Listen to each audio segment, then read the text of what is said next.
పాముకి విషము కోరల్లో ఉంటది. ఆనాటి 10 సంవత్సరాలు పరిపాలించిన ప్రబుద్ధులకి ఒంటి నిండా విషమే. ఆ విషయాన్ని జీర్ణించుకోలేకుండా ఈ ప్రభుత్వం చేస్తున్న మంచి కార్యక్రమాలని, గౌరవ ముఖ్యమంత్రి గారు పేదల పట్ల ఉన్న ప్రేమను చూపిస్తున్న దాన్ని భరించలేకుండా ఎలా నిత్యము విషము కమ్ముతున్నారో మీరు చూస్తున్నారు. వాళ్ళకి తెలుసు, అసెంబ్లీలో వాళ్ళకు వచ్చిన ఫలితాల తర్వాత పార్లమెంట్ ఫలితాలు ఏంటో తెలుసు.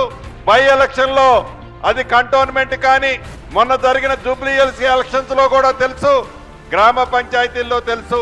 అవన్నీ రెఫరెండము అంటే చిత్తుగా తెలంగాణ ప్రజలు ఓడించారు. చివరకట ఈ మున్సిపాలిటీలు, కార్పొరేషన్స్ సెమీ ఫైనల్స్ అని ఆ టిల్లు ఏదో కారు కొత్తలు కూస్తున్నాడు.